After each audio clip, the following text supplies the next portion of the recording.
Okay, so you want to own a logistics warehouse. A giant building beside an interstate, a national company name on the wall, trailers arriving before sunrise, and one long lease sending rent into your account, while somebody else handles the workers, the inventory, and the trucks. From the road, it looks almost unfair. The tenant does the complicated part, you own the box.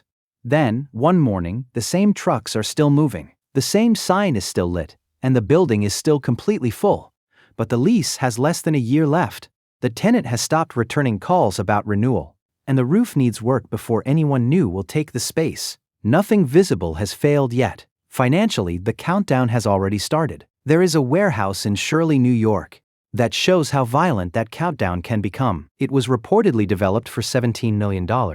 After its original tenant left, the property passed through loan default and foreclosure. A later buyer acquired it for about $7.2 million. Less than 2 years after that purchase, following major upgrades and a new long-term tenant, it sold for $30.7 million. Same address, same basic shell, 4 completely different financial lives. The question is not how a concrete building can stand for decades. The question is what has to remain true for that building to keep producing money. First, you need to be clear about what you are buying, because the activity inside a warehouse can make the property look like a much bigger business than it is. The workers moving pallets are not normally your workers. The forklifts may not be yours. The racks can belong to the tenant and leave with the tenant. The packages, the software, the delivery contracts, the trucks, and the fees earned for handling all of that belong to the logistics operation. You are usually the landlord. There is another layer that makes the outside view even more deceptive. The company operating the warehouse may not own the goods either. It may be a third-party logistics provider hired by several brands to receive, store, and ship products on their behalf. CBRE reported in its 2026 occupier research that third-party logistics companies accounted for 36% of large industrial leases signed during 2025. So one building can contain the property owner, the logistics operator, and several companies whose merchandise is moving through the racks. 3 businesses can depend on the same address while earning money in completely different ways. The landlord still gets paid according to the lease, not according to how many orders the operator processes. That separation is useful when everything is working. It also means the owner can watch a building appear extremely busy without knowing whether the tenant's customer contracts will keep that exact operation in place 5 years later. What remains on your side is the land, the building, the paved yard, the loading docks, the utility connections, and the lease that tells the occupier what it owes you. You can own one property directly, hold it with partners, or own shares in an industrial real estate investment trust that spreads money across many buildings. But those are very different games. A large industrial real estate investment trust can lose one tenant in one city and still collect rent from hundreds of other properties. A private buyer with one building can lose one tenant and lose almost all of the property's income at once. That difference matters because even the plainest modern warehouse can require institutional money. Cushman & Wakefield's Industrial Construction Guide for 2025 put the average ground-up cost of a large warehouse project at about $77 per square foot. Apply that benchmark to a building covering 500,000 square feet, and the construction alone reaches roughly $38.5 million. Before the land, before financing costs, before the roadwork, drainage, utility extensions, environmental review, professional fees, and the months when contractors are being paid but no tenant is paying rent. The building may look simple because almost everything has been stripped down to function. That does not make it cheap. It makes every expensive piece easier to overlook. Start with the floor. It has to stay level enough for tall racks, forklifts, and automated equipment to operate safely. Look up, and the distance to the lowest obstruction, the clear height, can run from the low 30s to around 40 feet in many modern distribution facilities. That vertical space matters because tenants do not experience a warehouse only as floor area. They experience it as usable volume. Put 2 buildings side by side with the same footprint. The first has low ceilings and tight columns. The second lets racks rise higher, vehicles turn more cleanly, and equipment move through wider paths. On a property brochure, both may advertise the same square footage. Inside the operation, they are not remotely the same building. Now walk outside. A large trailer does not simply arrive and stop. It has to enter the site, turn, line up with a dock, reverse without striking another vehicle, detach, and leave while dozens of other drivers are trying to do the same thing. The empty pavement behind the warehouse is not wasted land. It is part of the machine. A building can have hundreds of thousands of square feet available and still fail a tenant because the truck court is too shallow. There are too few dock doors, trailer storage is inadequate, or the entrance forces vehicles into a slow and dangerous turn. Sometimes the most valuable part of the warehouse is the space where nothing is stored. Then there is power. An older building may have been designed for lights, a small office, and basic material handling equipment. A newer occupier may want conveyor systems, robotics, charging infrastructure, data equipment, and far more electrical capacity. The walls can be perfectly sound while the property becomes commercially old. That is the first trap. A warehouse does not have to fall apart to become less useful. Suppose the building is new enough, the site works, and a tenant signs. This is where the ownership fantasy begins to look real. The tenant pays base rent, usually quoted as an annual amount per square foot. JLL reported a national industrial asking rate benchmark of $10.34 per square foot in the first quarter of 2026. That is useful as a broad reference, not a price for every building. Local rents can be dramatically higher or lower, and asking rent is not always the amount the owner keeps after free rent periods, commissions, and tenant improvement money. The lease may increase the rent each year. It may also require the tenant to reimburse property taxes, insurance, maintenance, and other operating costs. This is why industrial property is often sold with the phrase triple net attached to it, as though those two words turn a warehouse into a bond with loading docks. They do not. Triple net is not a magic shield. It is a set of obligations written into one specific contract. One lease may pass routine taxes and maintenance through to the tenant while leaving the owner responsible for the roof, structure, pavement, or major fire suppression work. Another may allocate those items differently. A reimbursement can also be disputed, capped, delayed, or impossible to collect once the building is empty. Picture the roof during a healthy lease. A leak appears over a storage area. The owner arranges the inspection, calls the contractor, coordinates access, and works out which part of the bill the lease allows the tenant to reimburse. Now picture the same leak 6 weeks after move-out. There is no rent. There is no tenant reimbursement. The lender still expects its payment. Insurance still has to remain in force. Property taxes do not care that the loading docks are quiet. The owner may also need to replace lights, repair dock equipment, remove abandoned improvements, upgrade sprinklers, pay a broker, offer free rent, and contribute money toward the next tenant's build-out. Vacancy does not merely turn income off. It can turn owner-paid costs on. This is why a long lease can feel so powerful. For years, the payment arrives, expenses are partly recovered, and the building appears to require very little attention. The quiet can be real, but it can also hide the fact that most of the risk has been pushed toward one future date.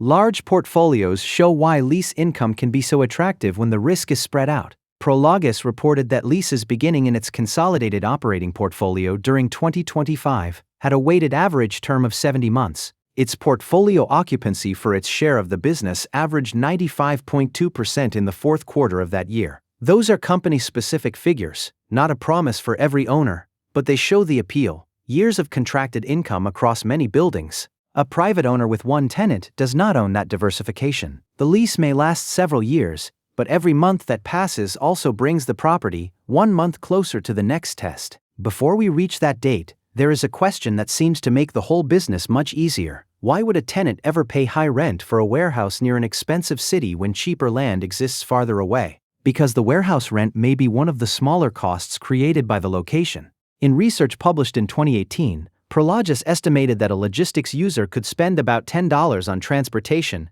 and another $5 to $7 on labor for every dollar spent on rent. That is company research, and it is not a universal formula, but it explains why two rents that look wildly different on a property brochure can produce the opposite result in the tenant's total budget. Move the warehouse farther from customers, and the rent may drop. Then every delivery route grows. Drivers spend more time behind the wheel. Fuel use rises. Fewer stops fit into a shift. A missed delivery window can force another trip. The building saves money while the network around it becomes more expensive. The cheap warehouse can cost more. Now reverse it. A smaller, more expensive building close to a major population center may let the same trucks complete more routes, reach customers later in the day, and return sooner. The tenant is not paying a premium because the walls are beautiful. It is paying because the address changes everything that happens after a truck leaves the gate. This is why an ugly piece of land beside an interchange can be worth more than a much larger site an hour away. It is also why the word warehouse hides several different businesses. A last-mile station wants proximity to households. A regional distribution center may prioritize interstate reach and trailer movement. A fulfillment operation may need a large labor pool. A cross-dock may care more about doors than long-term storage. A building can sit in a strong industrial market and still be wrong for the demand actually arriving there. And that takes us to the most misleading image in warehouse ownership, the full parking lot. Imagine that your building is completely occupied. The tenant is current on rent. Trucks are moving through the property every hour. Anyone driving past would say the investment is working. Now, open the lease. If 15 years remain, the current activity has time behind it. If 15 months remain, the same activity can be the final scene before the entire property is tested again. Occupancy tells you who is there today.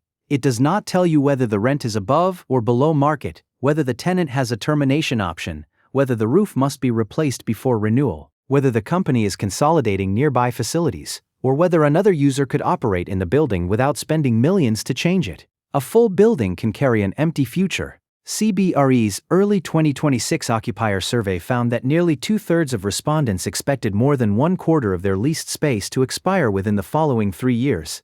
CBRE estimated the affected space at more than 1.7 billion square feet. That does not mean all of those warehouses will empty. Many tenants will renew. Some will expand. Others will use the expiration to move into newer space, consolidate operations, or demand better terms. The expiration date is when the market gets another vote. National vacancy does not settle this question. Cushman & Wakefield reported a United States industrial vacancy rate of 6.9% in the second quarter of 2026, with roughly 305 million square feet under construction. Those are enormous numbers, but neither tells you whether one warehouse is safe. New supply can arrive in the same year that demand improves. A healthy national market can contain a shortage of modern buildings in one city and too much older space in another. This is the timing problem developers live with. A warehouse can take years to approve and build. The market that justified the decision may be gone when the doors open. Long-term demand can be real, and the opening year can still be terrible. That vote is becoming harder on older buildings. CBRE reported in its 2026 research that large amounts of pre-2020 industrial space had recorded negative net absorption while tenants continued favoring newer facilities. Cushman & Wakefield's second quarter 2026 market report described demand as concentrated in more modern buildings, especially those with greater clear height and stronger power. This creates a strange split. The overall logistics economy can keep moving while one generation of warehouses gains tenants and another loses them. More packages, more trucks, and more distribution demand do not guarantee that your building participates. The tenant may leave even when the tenant is healthy. It may simply find a building that moves goods faster. Now go back to Shirley. 100 Precision Drive covers a little over 130,000 square feet. It was built in 2002 for a division of Rockwell Automation, at a reported development cost of $17 million. For years, the arrangement appears to have looked like the stable version, a real industrial user in a purpose-built distribution property. Then the lease expired. Rockwell left in November of 2013. The building remained. The debt remained. The rent attached to the original tenant did not. In 2014, the prior owner defaulted on a $17 million commercial mortgage-backed securities loan. The property went through foreclosure in 2016. By September of 2019, Woodmont Industrial Partners was able to buy it for approximately $7.2 million. Think about what that means for the people controlling the property at each stage. At development, someone committed enough money to build a specialized industrial asset for a known user. Years later, another owner faced a large building without the income that had justified it. The lender was no longer looking at busy loading docks. It was looking at debt attached to an empty or underperforming property. By the time Woodmont arrived, the address was the same, but the financial expectations had been stripped down. The low purchase price was not the happy ending. It was the price of inheriting the problem. Woodmont then upgraded the building. Reported work included a new sprinkler system, lighting, parking improvements, heating and cooling equipment, a roof, additional dock doors, and conduit for electric vehicle infrastructure. Each item answered a practical question from a future tenant. Can the building protect the inventory? Can trailers move through the site? Can the systems support the operation? Can the property meet current requirements, rather than the requirements of 2002? In September of 2020, Amazon took occupancy under a long-term lease. In March of 2021, the property sold for $30.7 million to an institutional client of BlackRock Real Assets. It would be wrong to call the difference between $7.2 million and $30.7 million pure profit. The public figures do not disclose the complete renovation cost, financing, taxes, carrying costs, transaction fees, or every dollar invested. But the transformation of the asset itself is clear. The building did not become 4 times larger. Its financial life changed because the next buyer was no longer looking at a foreclosed warehouse waiting for a purpose. It was looking at an upgraded property occupied by a major tenant under a long-term lease. This is the reveal the exterior never gives you. A logistics warehouse is not mainly valuable because it contains a lot of floor. It is valuable when its location reduces the tenant's wider operating cost. Its physical design can handle the work, and a lease converts that usefulness into dependable rent. The owner is buying all 3 conditions at once, and the lease only rents those conditions to the present tenant for a period of time. That is why flexibility matters almost as much as the current check. The strongest property is not simply the one designed perfectly for the company inside it today. It is the one another credible company can use when today's tenant becomes yesterday's tenant. This also explains a contradiction in new development. Prologis reported in 2025 that the rents needed to justify replacement cost were about 20% above market rents in many locations. So tenants could prefer newer buildings while developers still struggled to make speculative construction work at the rents the market would pay. The market can want the product and still refuse to pay the cost of making more of it. A build-to-suit project solves part of that problem by securing the tenant first. But if the design becomes too specific, the owner may receive years of stable rent in exchange for a difficult building at the end of the lease. Speculative construction keeps the building more general, but exposes the developer to an empty opening day. The risk never disappears, it changes addresses. So what does the strong version actually look like? Not a perfect building, a survivable one. The location gives trucks reliable access to major roads and gives workers a realistic way to reach the property. The site has enough room for trailers to move without turning every busy hour into a traffic jam. The clear height, power, docks, and fire systems fit modern users, but the layout is not so unusual that only one company can operate there. The lease has meaningful time remaining. The tenant can pay. The debt does not require a flawless renewal to avoid disaster. Capital work is planned while rent is still arriving. In that version, warehouse ownership can be remarkably steady. Base rent arrives, contractual increases raise it over time, reimbursements cover many recurring property expenses. If the surrounding logistics network becomes harder to reproduce, the land and building may grow more valuable. The owner's most important work happens before anything looks urgent. The weak version can look almost identical from the highway. One company occupies the entire property. Its lease is close to expiration. The building has lower clear height, limited power, an awkward yard, or a layout built around one operation.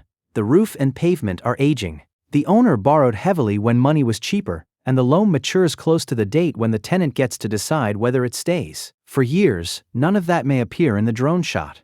Then the renewal conversation fails. The tenant begins moving equipment, trucks stop arriving, the sign comes down, rent and reimbursements end together. A broker walks the empty floor with prospective tenants who point at the power, the docks, the roof, and the amount of money they would need before signing. The lender sees a maturity date. The owner sees every quiet month becoming more expensive than the one before it. That is the moment the building's real quality is exposed. Owning a logistics warehouse works when the property is useful for reasons deeper than the current tenant's logo. It works when the location saves enough time and transportation costs to support the rent, when the physical building can serve more than one future, and when the financing leaves room for vacancy, upgrades, and negotiation. It becomes fragile when one tenant, one lease date, and one specialized design carry the entire value. So look again at the ownership fantasy from the beginning. The trailers are moving, the warehouse is full, the rent arrives without you touching a single package. That income is real.